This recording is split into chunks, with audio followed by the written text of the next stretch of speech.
All right, welcome in to the Thursday edition of the 14. I'm your host, Blake Lovell, sitting in once again for Chris Lee, and with me is, once again, Barry Allen, and we're going to preview a little baseball action for the weekend and SEC baseball. Barry, I guess we can start with probably the most noteworthy thing, I guess, for one particular team, and even if this isn't the most noteworthy series of the weekend, although it could be, we've talked about LSU. They got a series win against Ole Miss. Maybe they can turn that into some momentum. But LSU back at full capacity for baseball and softball, and it'll all get started on Friday night there with the game against Arkansas.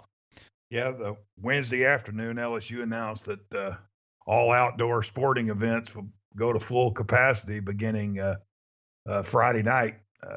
It's it's probably really excited Dave Van Horn and the Razorbacks as they're coming to town, but it'll also be the same for softball, who hosts Arkansas in a 3-game series on Saturday, and then the nation's top-ranked track and field program hosting the LSU Invitational at the Bernie Moore Track and Field Stadium on campus this weekend. And so full capacity, 100%. You know what that means at Alec Box Stadium.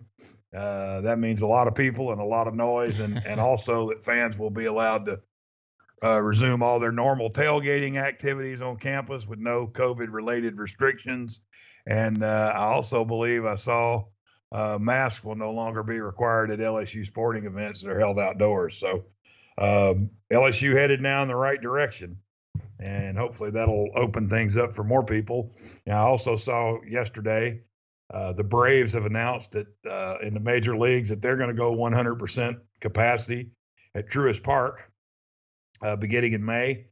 And I read an article that was retweeted by our friend Cecil Hurt from the Tuscaloosa News that hinted that, the same would be going on for a lot of outdoor events in Atlanta. And I think that, we all smart enough to understand that could open the door Labor Day weekend for, 100% capacity at Mercedes-Benz Stadium, when Alabama and Miami play football. So headed in the right direction now with 100% capacity in all the stadiums. Yeah, like you said, that's for football, you still got several months to hopefully get everything worked out to the point to where, again, things only head in the right direction from here. I know that's the hope for everyone making these decisions, but let's talk about LSU and Arkansas. Like you mentioned, from a baseball standpoint, couldn't have been better timing for LSU getting the top team in the country coming to town, and now you get your entire allotment of fans back. But we talked about LSU on Tuesday and kind of mentioned them winning that series against Ole Miss, and I mean just sort of the way, and really, as we said, I mean they had a chance to sweep the thing if it wasn't for the way that game ended on Saturday. But overall, this is an LSU team that really, over this past, I don't know, I mean, it's only been a little over a week at this point. I mean, they're 4-1 their last 5 games. Before that, they couldn't do much of anything against South Carolina. But I guess what's the path for LSU here to maybe figure something out? As we've talked about with Arkansas's pitching, it's going to be really hard to do. You don't expect LSU to win the series, but again, maybe the fan boost, the atmosphere, that adds a different element to where this series maybe is a little bit more interesting than we think, but still going to be a really tough road here, I think, for LSU to be able to find some momentum and build even more confidence against a team like Arkansas. Yeah, I don't expect LSU to win this series. I don't know that they'll get swept. And I certainly think the crowd will play into a huge factor here. As they look at it this weekend with Arkansas, the number 1 team in the country, coming in. Okay, this is a signature series for us. And then next week, in the next 3 weeks, they've got Auburn, Alabama, and Texas A&M.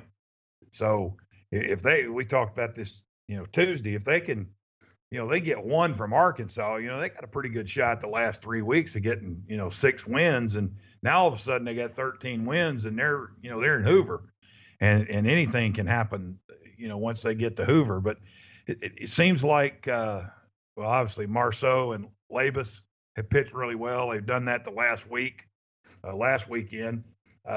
Tuesday, they shut out Grambling. And you say, okay, well, good for them. They shut out Grambling. But they used 8 pitchers and had a 5-hit shutout against Grambling. But the big story in that game was Mikhail Hilliard. That's probably the best outing he's had all year long.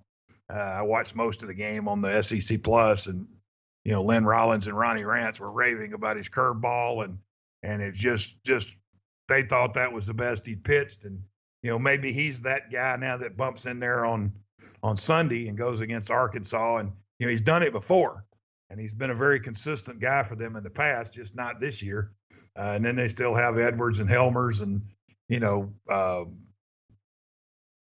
Fontenot in the bullpen, the closer. So that they're starting to get some pieces together and get things going a little bit, and they've got some confidence. And I think that crowd will help them. I know you remember. I don't remember what year it was, but it was a number of years ago. They still talk about it. They sold T-shirts. They made a lot of money on it, but they had the possum game, Right. and they were playing Arkansas, and they were dead in the water. And the possum comes out on the field, and they win They win that night and the next game too, and so anything can happen. I remember talking to Ben McDonald about that, and about the possum. He was doing the game, and I said, "So you've had possum?" And he goes, "What do you mean?" I said, "Well, you said on the air that possum tasted like shoe leather. So you've eaten shoe leather and you've eaten possum." We talked about that. He laughed. No, it wouldn't be something that you would want to eat. And I said, "Okay, that was the best example I could come up with." He said, "But no, I've never had shoe leather." And I said, "Well, that's good, but because they do put some crazy things in the gumbo and stuff in the pots down there when they eat." But a big series for Arkansas, obviously, to try to stay atop the standings, and a good club, a good offensive club. We talked about their pitching. Patrick Wicklander pitched really good last week. Peyton Pallette pitched really good last week. If they can get that number one guy, if they can get Borland back going, or they get Connor Nolan back in the rotation, they're dangerous, and they're really dangerous in the pen with Kevin Kopps, who's the National Player of the Week, the SEC Pitcher of the Week this past week. They really get things going with them, and because their offense is really good up and down, 1 through 9.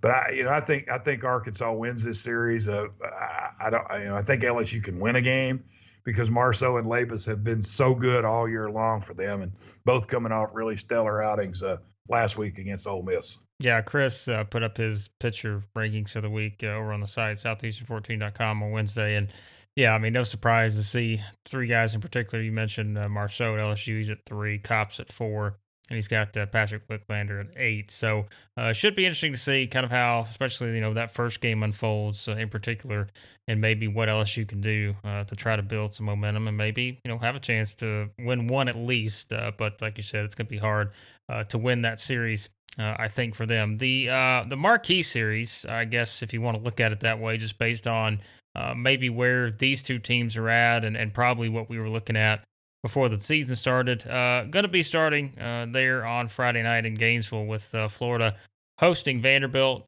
We talked about it on Tuesday's episode about Florida and just the surprises maybe with some of the pitching in that series against Auburn. And really, I mean, that's been a theme the entire year for Florida. But now, you put yourself up in a situation to where, you're going up against a team that, arguably has the top 2 pitchers in the conference in Kumar Rocker and Jack Leiter.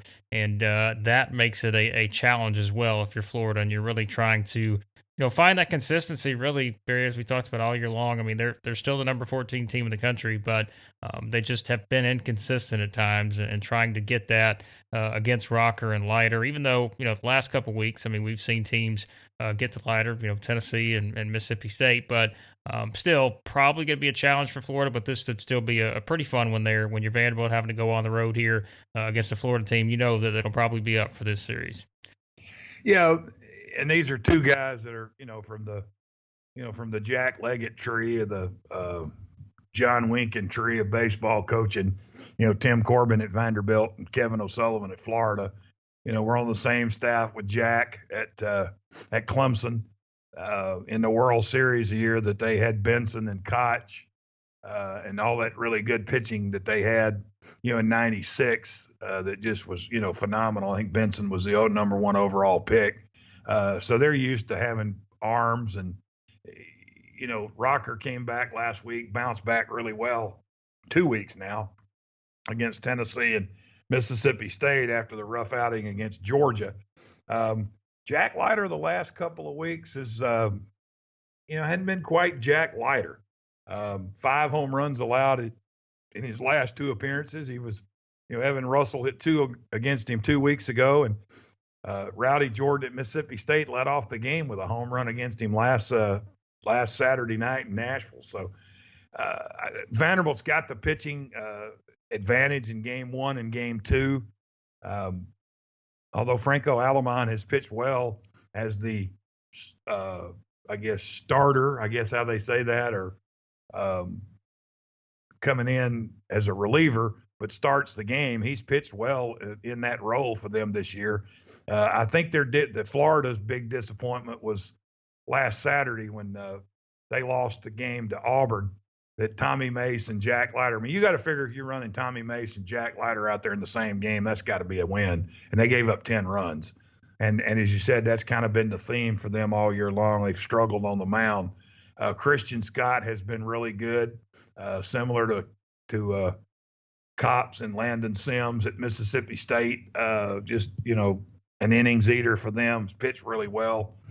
Hunter Barco has been pretty good for Florida on Sundays or game 3. So if Florida has an advantage, it might be in that game 3, although Vanderbilt's kind of turned things around last week. And, their starter got knocked out with 1 out, and their bullpen gave them 8 2/3 really, really strong innings with Chris McIlvain leading the way.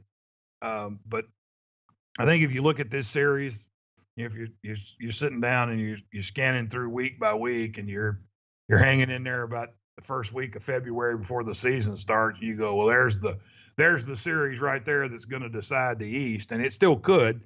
But Florida 2 games back. But if Vanderbilt sweeps or gets 2 out of 3 this weekend, Florida's chances of winning the East, go down even more, and their chances maybe even for a top 4 seed diminish even further than that. Although the Gators have played well, they won the last 2 series, and there's of course.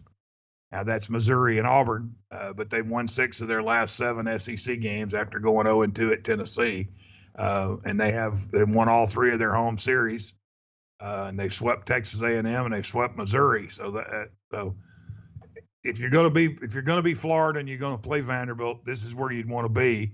And Florida's had the upper hand on Vanderbilt recently. They won 4 of the last 5 series and 7 out of the last 10, and Vanderbilt hadn't won in Gainesville since 2014. So.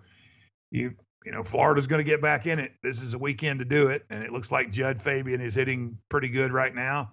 He's come on a ways and had a good series at Auburn last week, and Vanderbilt looks like they're getting Tate Colwick back, and so I think this will be a very interesting series, a very entertaining series between 2 teams that a lot of people probably thought were 1A and 1B in the conference, and maybe even in the country when the season started. Yeah, something's got to give here. That's kind of the theme we've talked about. Vanderbilt has been fantastic on the road, 10-2 on the road this year, and Florida, of course, has not been great on the road, but they're 23-5 at home, and so that's something that's certainly notable. And I think something else, Barry. I mean, Chris brought this up earlier in the week, but when you look at Florida, I just think it's like they're 5-9. We were looking at the quadrant records and the RPI and all that. They're 32 in the RPI, but they're 5-9 against quadrant 1 competition this year, and that's just something that really kind of stands out for this team. I mean, we think back to them getting swept by South Carolina.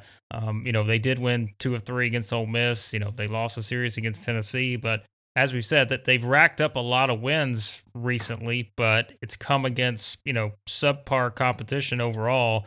And so maybe this is kind of that step for them to where, hey, you're playing, rankings wise, you're playing the best team you've played all season long here in Vanderbilt. And like you said, you've had, some success against them recently. And now it's just a matter of trying to step up and get these kind of wins to kind of help boost them a little bit, even if they are, like we said, a team that's won 28 games, but still feels like there's something that's lacking a little bit with them. Well, it is, because you look at Florida's record in the league; they're 11-7, and they're 9-0 against Missouri, Texas A&M, Right. and Auburn. I mean, that's the 3 worst teams in the league. They're 2-7 against everybody else, and they also have done something this year that they haven't done in the past. They lost a series to Miami, and they split with Florida State. And under Sully's time in Gainesville, they have owned Miami and they have owned Florida State. I mean, it's like 85% winning percentage. So they're 2-3 against those teams this year as well. But that thing that jumps out at me, that you take those. I mean, you can't take them out because you got to play the teams you play. But 9-0 versus the bottom three teams in the league, and 2-7 against everybody else, and 0-3 against South Carolina, and 1-2 against Tennessee. And now we got Vanderbilt coming up this week, and let's see what. And they did win a series against Ole Miss. They kind of started Ole Miss's tailspin, so we'll see what goes on with the Gators this weekend. It's a big series for both. It's a huge series for Vanderbilt or for Florida if they're going to get back in this. And in it, just 2 games out, but they can't afford to leave this weekend 4 out or 5 out, or if they do that, I'm just not sure they can catch Vanderbilt after that. Well, the series that I'll tell you right now, I have no idea what to expect from, and it's 2 teams in the top 20, and that's South Carolina and Ole Miss. So I feel like this is one that I have no idea what we're going to see here because these are 2 teams. We pointed out certainly some of the positives with both of these this year, and you can point to the things they do really well. But as we talked about, I mean, Ole Miss coming in here having lost 4 straight series. South Carolina, for the most part, I mean, we've talked. You just mentioned talking about Florida. South Carolina loses a series against Arkansas. They win series against LSU, Missouri. They've even got that one against Georgia. I think this is a very interesting, and we didn't even mention the sweep against Florida. So this is one that I feel like is pretty important for both teams. But if you're Ole Miss, like we said, you've lost 4 straight series now, and you're still at home here in Oxford. This feels like a pretty big one for the Rebels. Yeah, this is must-win TV for Ole Miss this weekend. 4 straight series losses, kind of headed in the in the wrong direction, and especially with South Carolina and Vanderbilt still left on their schedule. They do have Georgia and A&M that they have not played, so they chance for those 2. But they're gonna if they want to get into that top 16 and maybe sneak back into that top 8. This is a must-win series for them, and they're going to do it against a team who's 5-4 on the road in the SEC this year. Just looking at my charts with home and away, there's 8 SEC teams that have a winning road record. Wow. In conference play, Yeah. and Arkansas is 7-2, and Vanderbilt's 8-1. You were talking about Vanderbilt in Florida a minute ago. It's the best. Step back one step for that series a second. It's the best home team in the league, Florida at 8-1, against the best road team in the league at Vanderbilt at 8-1. And South Carolina's 6-3 at home and 5-4 on the road this year. And they've been a really weird team in the league. They're 1-5 in game 1. They're 10-2 in games 2 and 3. Wow, yeah. And one of those both of those losses, well, one of them, the game 3 loss last week, came against Arkansas. So that's a weird. They've struggled to win game 1, and in the 5 games they've lost, 3 of them they came back and won the series. So if they don't win the first game, they're not out of it because they're 10-2 in the next 2 games. But Ole Miss it's big series for them. Will they get Gunnar Hoglund back, who didn't pitch last week? If they get him back, then that gives them a little bit more depth on the mound. And Nikhazy's been really good for them in game 2. They're 5-1 in his 6 starts in league play, losing for the first time last week against LSU. But I said this Tuesday, and I'll say this again today. They missed Tim Elko. I mean, they really do. And the other guys have played well. McCants stepped up, hit a big grand slam. Shot and Jay has played really well for them. Graham has done well.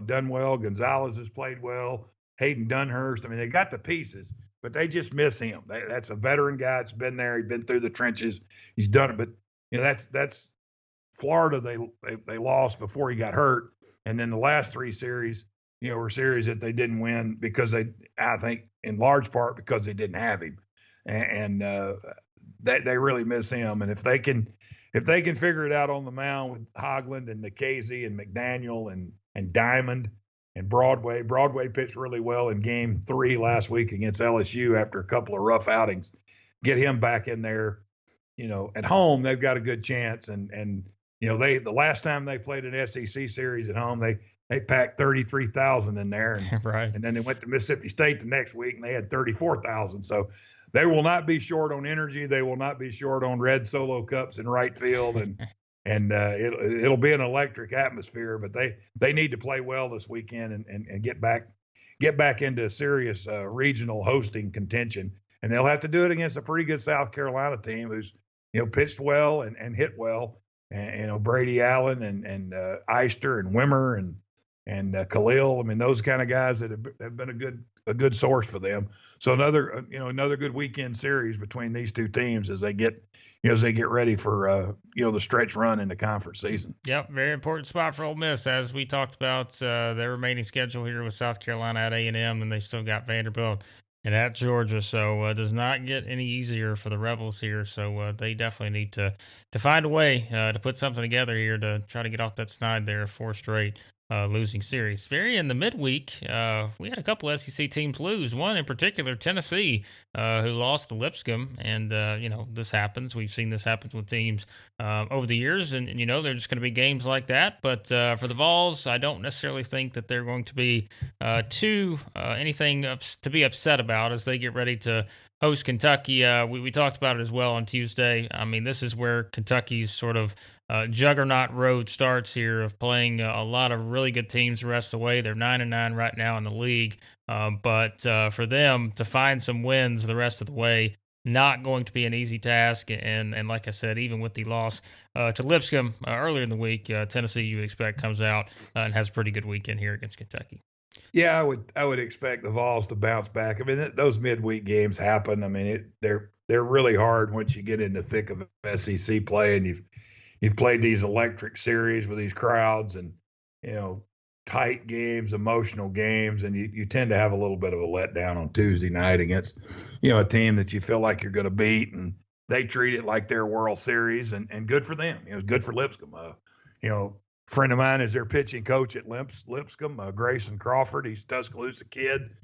Went to Tuscaloosa County High and played at Stillman for his dad, Donnie Crawford, and so good. Good for them. They pitched well.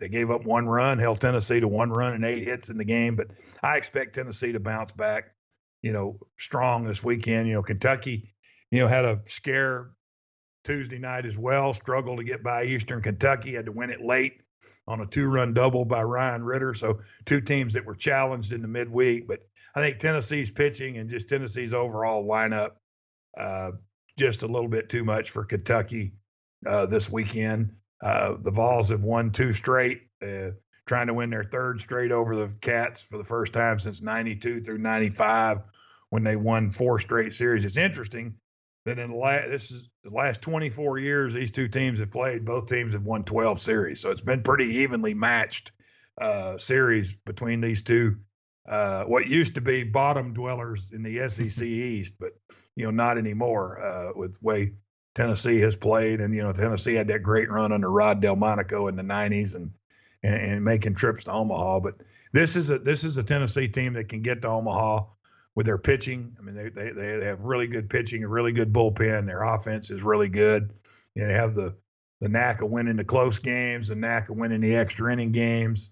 They have 5 walk-off wins, which is second in the league. They have more grand slams than any team in the league. And they got Evan Russell, who's got 10 home runs in SEC play, lead the league in home runs. The guy's hot. You just don't pitch to. My advice to Kentucky is walk him when he comes up. Just walk him. If the bases are loaded, just walk him. Yeah, and you'd be much better off giving up 1 run than 3 or 4. Yeah, stay away from him. That is the best advice. And as we said with Kentucky, they're at 58 right now in the RPI. They're 5-9 in quad 1 games, and then that's something that Chris had mentioned and you guys had mentioned this week's power rankings. That's something for Kentucky where they're going to have plenty of opportunities the rest of the way, but it is going to be hard to find wins here for them with their last 4 series coming against Tennessee, Florida, South Carolina, and Vanderbilt. So we'll see if Kentucky can muster up anything in Knoxville against a really, really good Tennessee team. I guess you could say the same, Barry, for Texas A&M, who goes on the road, has to go to Starkville to play Mississippi State. And I think this is one where, we talk about just matchups and those kind of things. And I know, sometimes you see one of these teams get wins and kind of like this, but this is one where I feel like if Texas A&M doesn't come out and play well here, Mississippi State just feels like the kind of team that can really exploit some of those problems we've seen with A&M. A team that you look at their ERA, it's just, what is it? I think it's 6.79 in league games this season, and this just feels like a pretty bad spot for A&M here against the Mississippi State team, like we talked about earlier in the week, that is just really, really good. Yeah, they were elite last weekend against Vanderbilt, and really could have won 2 games, and just played extremely well in a really good environment last week. With Vanderbilt and Mississippi State, in a super regional type series. And it may see those two teams again. I hope they don't match them up in the super regional. I like both of them to have a chance to go to Omaha and avoid that matchup in the supers. But Mississippi State at home, they were swept by Arkansas, but they've swept Kentucky, won 2 out of 3 from Ole Miss. And you would think, looking at this going in and on paper, 11-7 versus 5-13, this is your mismatch of the weekend, probably in the SEC. But you kind of look at the history of this series, and since Texas A&M has joined the league, they've won 4 of the 7 series against the Bulldogs, and believe it or not, they won every series at the Dude. Yeah, well, which you look at that and you're like, well, that's not going to happen this year, and it's probably not. But I mean, they have gone in there and they've won, and they've played well against them. But Mississippi State's won 3 of the 4 series, I still have a hard time calling it Bryan College Station, but that's what they call it now. But at Bluebell Park, since they've been in the league. But I just think this Mississippi State team, too good on the mound, too many weapons on offense, Tanner Allen, Logan Tanner, Rowdy Jordan. And we talked about Rowdy Jordan a couple of weeks ago, traditional slow starter. And as he goes, Mississippi State goes. And I think the last couple of weeks, 3 or 4 weeks now, he's really heated up. He's led off 2 games the last couple of weeks with home runs, 1 off Jack Leiter. So I think as he goes, they go, and he's a real table setter for their offense. And we talked about Forsythe at shortstop on Tuesday. It's just a really good club all the way around. And I would be very, very surprised if Mississippi State does not win this series, and I might even be surprised if they don't sweep the Aggies, this weekend in Starkville. This is a really good team with a lot of weapons on offense and on the mound. Yep, it is indeed. A couple other series here. Georgia will host Auburn, and Georgia's another one of those teams that in the midweek they lost that game to Georgia Tech, which we talked about earlier in the week. So we felt like that was one that they probably needed to try to find a way to get a win there, but they did not. Georgia Tech won that game 7-5 there on Tuesday, and now Georgia comes back and will kind of continue the theme of playing, SEC competition here. Their last 3 series against Kentucky, Missouri, and now Auburn. So they will try to, win this series, feel a little bit better about themselves, because as of right now, when you think back, this is a Georgia team that has, won a series against Vanderbilt. They won that series against Kentucky, win the series against Missouri. They've got a lot of momentum here, and you would expect them to keep that going. And as we said, it would really be nice for them to do that, knowing that their last 3 series are going to come back to back at Arkansas, at Florida, and then you host Ole Miss to finish the season. Yeah, Georgia started 3-6, and they're 6-3 in their last 3 series, with a series win that we didn't see them getting with against Vanderbilt. But this is certainly one that you would think Georgia's going to win and at least be 11-10 when the weekend is over. But Auburn has just really struggled. They've struggled on the mound. They've lost every series this year in 7 straight, dating back to the 2019 season. They've lost their last 6 on the road.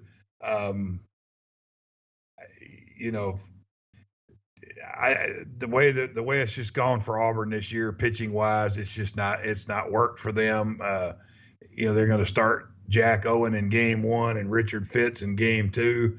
They're a combined 1-5, and their ERA is north of 6.5 combined. This year, they did not name a Sunday starter as of yet. As the Auburn, Georgia, and the Kentucky, Tennessee series are both Thursday night starters, so they get underway tonight. And the other 5 series will begin tomorrow on Friday.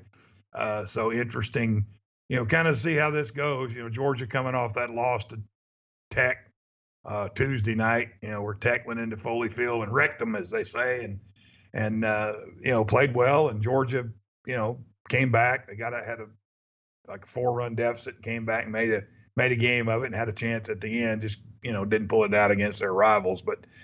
Certainly the Tate brothers have played well, and they've gotten good pitching from Webb and Cannon the last couple of weekends. And I would think Georgia being at home this weekend would have the advantage trying to take this series and not only improve themselves in the SEC East, but in the overall standings, and then keep that hunt for the regional berth well in sight. With a difficult next 2 weeks with Arkansas and Florida on the horizon. Well, and then there's Alabama and Missouri, and it'll be interesting to see. Both teams have certainly had their struggles this season. Missouri lost to Kansas State earlier in the week, 13-8. Alabama got that win against UAB there in Birmingham, 9-3. Anything that sort of stands out, or anything you feel like that these two teams can maybe try to find a little bit of something? Obviously, Alabama in a better situation standings wise. If you look at Missouri, we've talked about it all season. Their struggles have been well documented. This was like one for Alabama. Sure, it would sure be nice to take care of business here, and maybe try to find a way to get a sweep here to maybe feel a little bit better about yourselves here moving forward. Yeah, I think they have to sweep this weekend because their last three series are not conducive to pile up a ton of wins.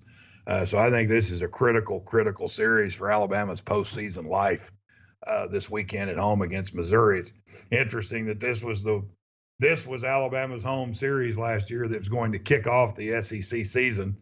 That they were off to such a promising start, and Missouri was getting ready to come to town, and then all of a sudden everything shut down with COVID. So this was that series that Alabama was getting ready to play to, say, hey, we're 14, 15 and 1 and we're legit. And, they had Missouri come into town, which they could have, the way they were playing probably would have at least won two and probably could have swept. But I think this is a absolute series that Alabama has to win if they're gonna make any kind of postseason tournament play at all. And we talked about it Tuesday. You watch this team, you scratch your head sometimes. I call them Dr. Jekyll and Mr. Hyde. I mean, they're just so hard to figure out. They played really well at UAB Tuesday night. I know it's a midweek game against lesser team from Conference USA, but they had trouble 2 weeks ago with North Alabama. They're behind 3-0 in the top of the first and down in the bottom of the eighth inning to a 4-29 team that was, I want to say, bottom four in the RPI. And they pull that game out, but it's just hard to figure out. They played really well against Auburn. They swept A&M, after a tough start. And you think, well, here they go. They're 7-8, and they're playing well, and they're going to Kentucky, and they bomb Kentucky Friday night to get to 8-8, and then it rained out on Saturday, and they come Sunday to Lexington, and they don't show up, and they scored 2 runs in 2 games, and came on a 2-run homer, and the last game they got 1 hit in the first inning, and the kid retired the last 19 hitters he faced, and so they cannot have that this weekend against Missouri, and they played well in the midweek, and maybe that gives them a little momentum. But Missouri has not had a lot of good fortunes this year, home or away, and it just feels to me like if Alabama's going to make the NCAA tournament, they have to win 2 and probably 3 against Missouri this weekend, because you look at the schedule the next 3 weeks, they're at Vanderbilt, they're at LSU, and they host Mississippi State, and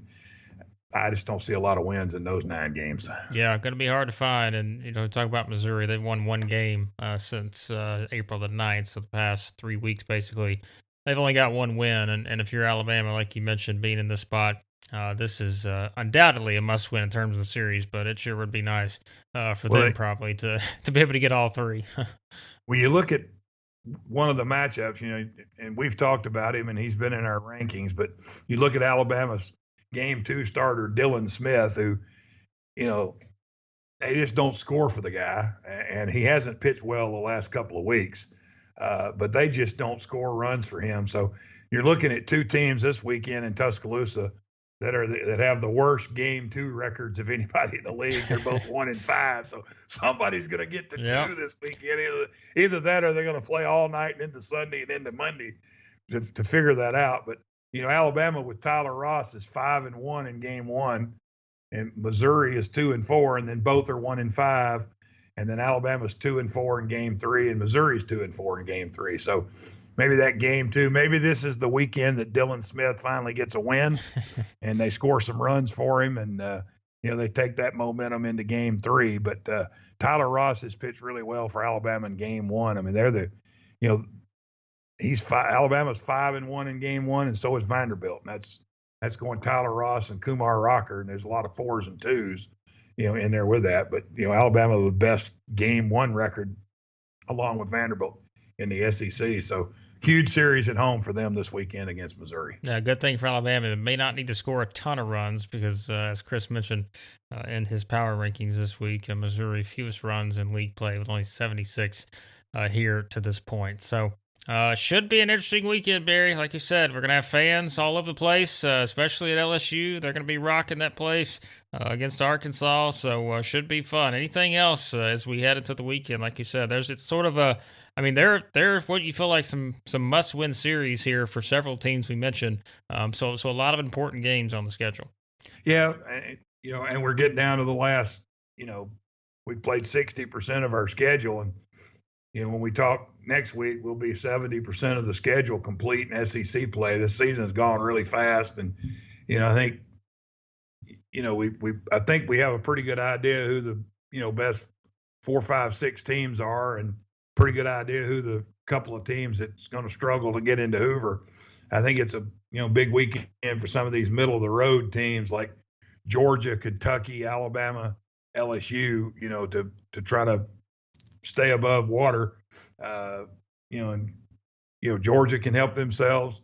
Kentucky could help themselves in Knoxville this weekend. Alabama certainly needs to win at home to get the 10 or 11 wins in the league by sweeping Missouri or taking at least 2 out of 3. And LSU, if they can somehow find one against Arkansas, their schedule, they do have Auburn, Alabama, and A&M left to end the year. And, that's series that you'd look at and say, well, they've won, 16 total games, gives them a chance. So that I think if LSU just doesn't get swept this weekend, it gives them a chance. But a lot of good games, and a lot of series still left, meaningful series left after this weekend. So that we'll, like we say every week, we'll learn a lot more about our teams this weekend, and we'll find out Sunday night or Monday morning, that we're right or wrong on some of these series, because it seems like we miss more than we get right. But that's just the unpredictability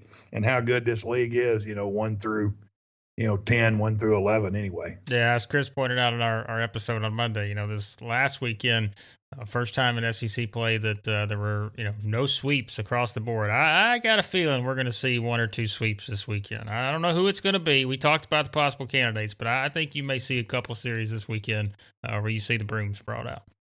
A lot of drama out there. I think there's a lot of series where I think we could see some sweeps. I think there'll be some interesting series where that 7, 8, 9, 10, and 11 could really bunch up even more. Trying to position themselves for Hoover. Trying to position themselves into regionals. I mean, if you're talking about a league that's going to get 10 teams or 11 teams in, there's a couple of teams going to have to make some moves this weekend. Kentucky can't afford to be 9 and 12 when we're done, and Alabama's got to play well and beat Missouri and help their status a little bit. So still some teams jockeying for those, after we get through the top 6, maybe top 7, those next 4 teams trying to position themselves to get into, make a postseason run. Yep, should be fun, and we'll have it all covered over at southeastern14.com. You can check out everything over there as always. Barry will have his recaps and lots more coverage on the way here as we continue to kind of go through this stretch run here of the SEC baseball season. So check everything out at southeastern14.com. Be sure to subscribe to the podcast. Any podcast app you use, you can search for Southeastern 14 or the 14. You can find us there. And for everything else, follow us on Twitter at 14 Southeastern. For Barry Allen, I'm Blake Lovell, and thanks for listening to this episode of the 14.